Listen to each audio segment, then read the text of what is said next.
Basicamente, queridos logísticos, quando nós pensamos em rede de distribuição, nós estamos pensando em como, né, depois de todo o planejamento em produção, toda a matéria produtiva, nós fazemos com que o produto chegue ao consumidor final. Então, esse caminho que é da saída da produção ao consumidor final é o caminho da distribuição. E quando nós pensamos em redes de distribuição, nós temos que pensar nessa saída, nesse trabalhar, né? naquilo que a gente pensa sobre distribuição. Inclusive, durante a semana, pedi para vocês pensarem um pouquinho sobre isso. Como o produto chegou até as suas mãos, qual foi o caminho que ele fez. Nesse caminho de chegada, é quando nós pensamos na rede de distribuição. O que nós vamos precisar para que esse produto chegue ao consumidor final. E essa operação logística é uma operação que demanda bastante estratégia e esforço ali dos operadores e dos desenvolvedores logísticos atentos a esse tema. Então, nós já entendemos esse conceito, introduzimos bem esse tema da rede de distribuição. E como essa rede de distribuição, é claro, ela está ancorada ali no movimento do consumidor. É muito importante essa movimentação do consumidor final, porque nós entendemos que redistribuições podem ter variações e os tipos podem ser variados. Eu posso ter mais de um tipo de redistribuição dentro do meu negócio, né? E isso de maneira muito tranquila. Então, como então nós desenvolvemos esse assunto? Então, esse assunto é o assunto das redistribuições. Hoje, quero falar com vocês dos tipos de redistribuição que podem ser levados em consideração na hora da tomada de decisão. Vamos aqui, então, trabalhar as tipologias de rede de distribuição. Então, quando nós pensamos em tipologia de redistribuição, né, a gente pensa em responder pelo menos duas perguntas. A primeira, o produto será entregue no local do cliente ou apanhado de um local pré-determinado? Primeira pergunta, quando nós pensamos em qual tipo de redistribuição usar. Segunda pergunta, o produto passará por um intermediário ou por um local intermediário? Então, nesse primeiro pensamento, nesse primeiro bloco de respostas, nós vamos ter aí os primeiros tipos de redistribuição. Armazenagem no fabricante com remessa direta. Então, o que esse tipo de distribuição significa? Significa que o produto, né, tem a sua armazenagem no fabricante e é enviado diretamente ao consumidor final, ao cliente. Então, qual que é a vantagem deste tipo de armazenagem?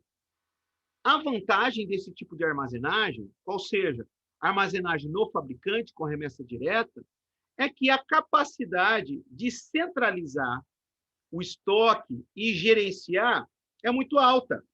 Então, quando nós pensamos numa armazenagem no fabricante com remessa direta, nós temos a vantagem de ter a capacidade de centralização e controle do fabricante e seu estoque relacionado. Então, eu tenho a grande vantagem de produzir sobre uma certa determinada demanda. Quando eu armazeno na minha fábrica, eu tenho condições de ter um estoque mais baixo, porque eu consigo controlar melhor minha demanda. Então, esta é a grande vantagem da armazenagem no fabricante com remessa direta. Evidentemente que esse tipo de armazenagem vai depender de uma estrutura muito bem desenhada para atendimento dos pedidos. Vai ter que ter uma expedição eficaz, uma estrutura eficaz e uma concentração com fluxo de informações ali diretas, né? O varejista, aquele que vai distribuir. Então, isso precisa ser bem alinhado. Então, quando eu penso em armazenagem no fabricante, com remessa direta, eu trabalho esta ideia de que tenho como vantagem poder ter um estoque mais reduzido e ter uma amplitude no controle desse estoque. Preciso e necessito de uma estrutura de armazenagem bastante adequada para atender os pedidos que chegarão do varejo. Então, esse é o primeiro tipo, armazenagem com remessa direta, armazenagem no fabricante. Também, segundo tipo, então, chegando aqui nas nossas tipologias de rede, é a armazenagem no fabricante com remessa direta e consolidação em trânsito. E qual a diferença, então, deste tipo de armazenagem? Neste caso, nesta armazenagem, o produto também é enviado diretamente do fabricante para o cliente, porém no trânsito. Ou seja, os pedidos do cliente, vindos de diferentes locais, unem-se a uma única remessa e o cliente recebe os seus pedidos, ou a maioria deles, de uma única vez. Ou seja, eu tenho uma consolidação dos pedidos antes de enviá-los. Se você observar a página de número 86, figura de número 2, nós vamos ter uma ilustração para esse tipo de armazenagem. E qual que é a vantagem desse tipo de armazenamento? A vantagem é que ele pode ser dividido, né, em dois momentos, em duas situações. Primeiro, a minha fabricação e a consolidação desses pedidos, e depois da consolidação para os clientes de uma só vez. Então, eu consigo ter um gerenciamento dividido. Eu gerencio primeiro o que vai se fabricar, com base nos pedidos, e depois seleciona-se os pedidos em consolidação e faz o envio de uma só vez. Eu faço, então, esse envio direto, né? Faço esse envio de maneira direta. A capacidade de reunir os estoques no fabricante, nesses dois tipos, é o grande ponto desse tipo de armazenagem. Então, nós temos a armazenagem no fabricante com remessa direta e a armazenagem no fabricante com remessa direta e consolidação em trânsito. A grande diferença dos dois é que um vai passar por um filtro sistêmico de pedidos, a partir daí o envio. Agora, os dois tipos de redistribuição concentram a necessidade de uma armazenagem no fabricante que seja bem específica, né? Bem produzida, de maneira a atender às necessidades dos pedidos dos clientes, né? Então, a gente tem nesses dois tipos aí de armazenagem, a armazenagem com gerenciamento controlado pelo fabricante. Então, isso é muito importante. Detalhe importante. Quem vai fazer o gerenciamento da distribuição? A fábrica. Então, eu vou ter ali uma operação exclusiva de distribuição, né, com armazenagem própria, fazendo aí a distribuição ou com consolidação em trânsito ou diretamente para o cliente. O terceiro tipo é a armazenagem no distribuidor, com entrega por transportadora de encomendas express. Então, esse terceiro tipo envolve ali uma armazenagem no distribuidor com a entrega por transportadora de encomendas express. Então, neste terceiro tipo de redistribuição, nós já vamos estar envolvendo aí um descontrole. Eu não preciso controlar a minha armazenagem. Eu, como fabricante, então, eu só vou me concentrar na fabricação. Teremos uma armazenagem controlada em um distribuidor e uma entrega por transportadora de encomenda expressa. Então, nós vamos ter aí 3 operações de distribuição nesta rede, nesse tipo de redistribuição. E as vantagens desse tipo de distribuição é porque a minha resposta ao cliente é muito mais rápida E o processo de contato com ele, devolução, problemas no pedido, também. Quando eu tenho armazenagem concentrada no fabricante, este nível de resposta ele é um pouco mais lento. Agora, quando eu tenho armazenagem concentrada no distribuidor e a transportadora expressa ali, cuidando da chegada dos pedidos, eu tenho uma velocidade na comunicação, que resulta numa consolidação maior de resposta ao cliente. Eu tenho essa resposta. Um outro tipo de armazenagem, o quarto tipo de armazenagem, é a armazenagem no distribuidor com remessa direta. A grande diferença é que, neste tipo de armazenagem, no distribuidor, a entrega direta, ela é adequada e relativamente rápida, pois nós não teremos, evidentemente, uma velocidade expressa na entrega, mas nós temos uma entrega direta do fornecedor. Então, fabrica-se e o fornecedor ele cuida de separar e direcionar os pedidos. Então, esse tipo de distribuição, esse tipo de redistribuição é relativamente rápido. Né? Então, veja, nós já vimos até o momento, queridos logísticos, armazenagem no fabricante com remessa direta, armazenagem no fabricante com remessa direta, mas com consolidação em trânsito, que é um gerenciamento de organização de pedidos.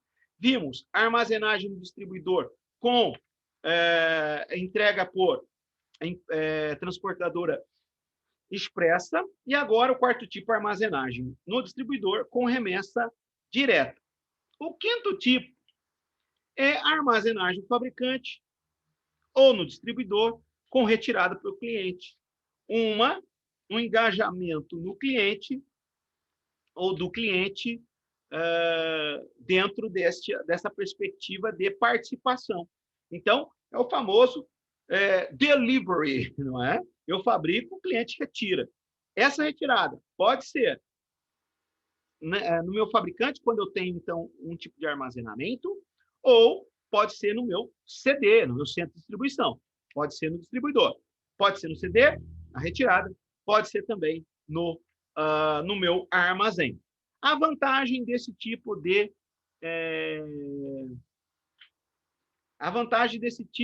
armazenagem é a possibilidade de redução com a transporte, né? Redução de custo de transporte. Então, a gente vai ter uma redução de custo de transporte, já que é o cliente que vai buscar o pedido, né? O cliente que vai buscar o produto. Esse tipo de engajamento do cliente, ele também pode ser direcionado para uma retirada no próprio varejista, né? Então, pode acontecer uma armazenagem onde o fluxo de retirada pode acontecer no varejista. Então, fabrica-se, envia-se o produto ou os produtos aos varejistas, ao setor de varejo. E aí, então, há uma participação exclusiva do cliente nesse processo, há uma participação do cliente nesse processamento, nesse tipo de rede de distribuição tão específica. Queridos logísticos, nós vimos, então, que nós podemos dizer que os tipos de redes de distribuição principais, eles são divididos em duas situações. Armazenagem no fabricante e armazenagem em um centro de distribuição, um CD. Então, este é o grande X da tomada de decisão logística. Este é o grande processo, esse é o grande momento de uma tomada de decisão logística. Armazenagem no fabricante ou armazenagem num centro de distribuição. Evidentemente, nós, num terceiro bloco, se a gente pudesse assim subdividir, a gente vai ter o delivery, a retirada pelo cliente do produto, que pode ser no varejista, pode ser no centro de distribuição ou pode ser também no fabricante. De fato, o que nós temos hoje com a pandemia é a necessidade de um fluxo de informações inteligentes que vão dar uma resposta rápida ao cliente e que vão fazer que o produto chegue de maneira rápida. Então, a pandemia acelerou um processo onde o cliente ele não aguenta esperar muito tempo. Nós somos clientes, de certa maneira, mais exigentes, à medida que, inclusive, nós temos ali o Global Trade Number, nós temos o número de rastreio, e nós acompanhamos o pedido. Desde da sua... Ficou pronto, a gente já sabe que ele está lá na porta da saída, que está no navio, que passou para o avião. Então, isso, né, faz com que o cliente ele fique aí envolvido e ansioso com a chegada do seu produto. Para isso, as respostas elas estão nas melhores maneiras de personalização do pedido, né? Nas melhores maneiras de trazer tecnologias que vão proporcionar esta resposta eficaz aí na distribuição do produto, né? Essa resposta eficaz na distribuição do produto, ela é reflexo de uma integração de dados muito rápido e também de estruturas capazes de um bom armazenamento, à medida que depende do tipo de produto que nós estamos falando, e uma rápida distribuição desse tipo de produto. Então, é a partir daí que nós temos a tecnologia como aliado. Para ilustrar, inclusive, esse assunto, antes de nós falarmos aqui sobre centralizar ou descentralizar, quero trazer aqui um recorte de um excelente bate-papo ali com algumas autoridades logísticas, de alguns setores importantes, com a participação do representante do Ministério da Infraestrutura, tratando desse assunto. Então, agora que nós consolidamos a ideia dos tipos de redistribuição, e nós sabemos o que é rede de distribuição, né? Então, surge a pergunta para a organização: centralizar ou descentralizar os estoques? Não é? Então, ter o estoque de maneira centralizada ou ter um estoque descentralizado? Qual é a melhor, qual é a solução, qual é a resposta positiva? É claro que não há uma receita pronta, mas há uma análise de mercado que proporciona esse tipo de resposta na operação. Quero trazer aqui brevemente, alguns minutos aqui, pelo menos duas falas importantes aqui, que eu recortei para ilustrar o nosso tema nesta noite. Que o Ministério da Infra tem trabalhado bastante para poder fazer essa agenda avançar, e eu achei interessante quando você falou da interiorização da infraestrutura de transporte, porque isso afeta diretamente um grupo como o Carrefour Brasil, que está presente em todos os estados brasileiros. E eu vou chamar, então, o Marcelo Lopes aqui para essa nossa conversa. Lopes, o Carrefour atua em mais de 30 países, mas nem todos têm as dimensões continentais e as complexidades logísticas do Brasil, né? Como diretor de supply chain aqui no país, quais são os principais desafios para garantir logística eficiente da mercadoria desde o produtor até a casa do consumidor e assegurar a posição de liderança do Carrefour, que vocês ocupam hoje essa posição de liderança na distribuição de alimentos no país? Bom, Rafael, primeiro eu queria saudar todos os meus xarás, agradecer muito a oportunidade de participar dessa live com vocês, saudar o Rafael também e todos que estão nos acompanhando aí via YouTube. Enfim, é um prazer enorme fazer parte dessa discussão aqui. De fato, é um desafio enorme, muito complexo, em estabelecer uma cadeia de abastecimento eficiente para o maior varejista do Brasil. O Carrefour ele detém aí diferentes formatos e diferentes canais. Então, a gente tem cash and carry com a bandeira Atacadão, tem os hipermercados Carrefour, o market, o bairro no supermercado, o express na proximidade. São diferentes formatos que têm proposta de valor bastante distintas também. A gente tem a drogaria, tem postos de gasolina e tem o nosso canal de e-commerce, tanto de não alimentos quanto de alimentos, que acelerou demais em 2020. Que bom que a gente teve que reconfigurar nossa cadeia e fazer uma aceleração digital bastante importante. A gente oferece pouco mais de 200 mil itens diferentes para cada um desses formatos, somando todos eles. E para suportar isso tudo, a nossa cadeia logística ela é composta por 24 operações logísticas entre CDs e plataformas e site stores, que a gente chama de mini centros de distribuição. São mini centros de distribuição que estão nas áreas urbanas para fazer a última milha, que o Guarnieri sabe bem como é que funciona isso nessa distribuição louca urbana que a gente tem. A gente tem esse mini mini CD para poder suportar esse tipo de situação também. Isso tudo operando por um pouco mais de 3.800 pessoas. Bom, dito isso, para dizer como é que é essa complexidade, o supply, a cadeia logística, ela tem que responder a diferentes contextos e expectativas, né? Então, a primeira expectativa é a expectativa do cliente, né? Então, cada um desses nossos clientes, nos nossos formatos, nas nossas localidades, esperam sortimentos distintos, né? A gente tem uma cadeia de abastecimento muito longa, como você bem disse, desde o produtor até a casa do cliente. Como é que a gente consegue fazer a gestão de demanda e de forecasting assertivo? Porque cadeia de abastecimento eficiente é aquela que não deixa dar ruptura. A ruptura é quando você vai nas nossas lojas ou no nosso site e não encontra o produto, ou não deixa dar excesso de estoque também. Excesso de estoque compromete caixa da companhia. Vocês sabem o quanto que as companhias têm problemas de caixa em função de ter um desabastecimento de estoque expressivo nesse sentido. A gente tem que trazer relevância regional também. É um país continental.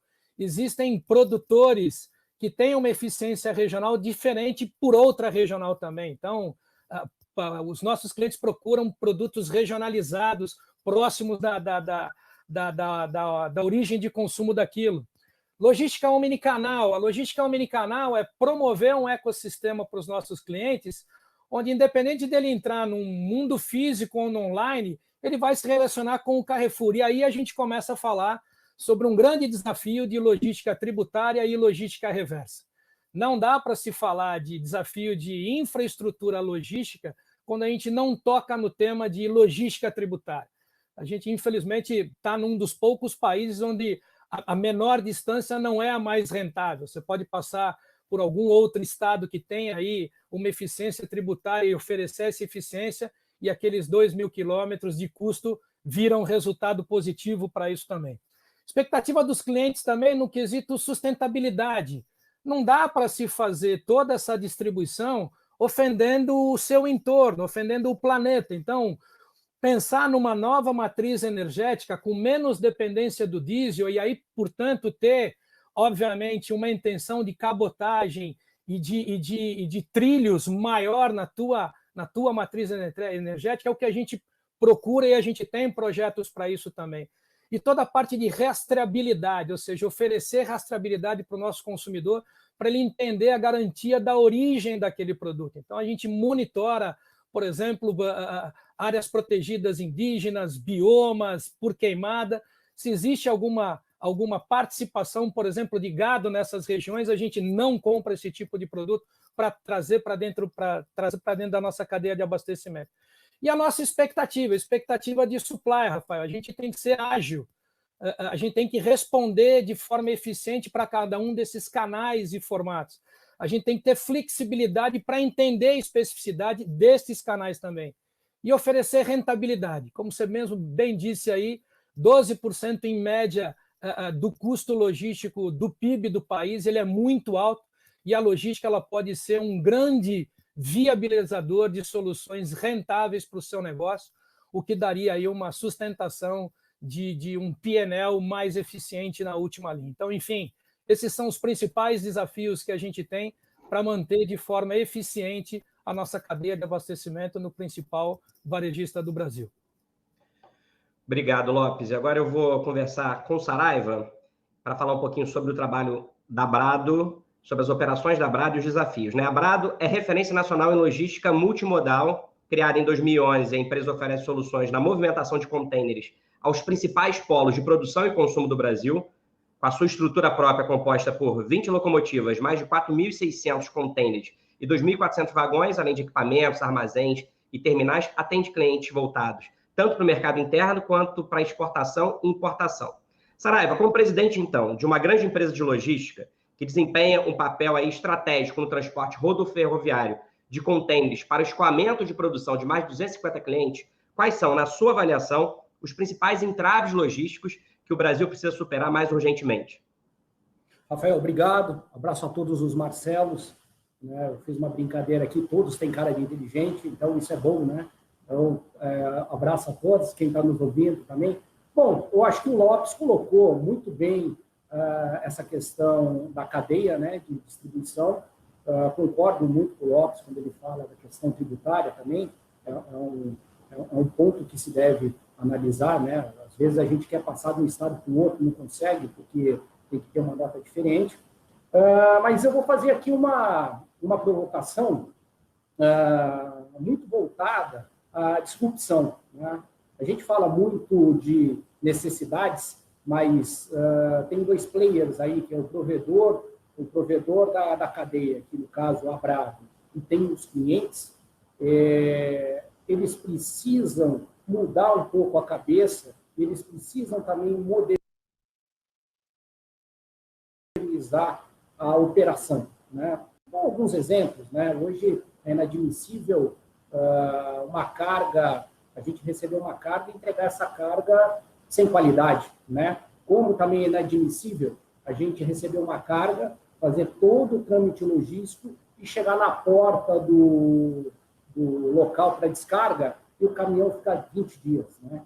Então, precisamos sim, falando em modernização, falando em disrupção, a gente precisa modernizar a nossa cabeça, né? Tanto o provedor quanto o contratante, né? A gente já teve casos na nossa companhia de um caminhão chegar na porta do nosso terminal e quebrar no meio, porque o cliente não se preocupou em contratar um caminhão que estivesse adequado para aquele transporte.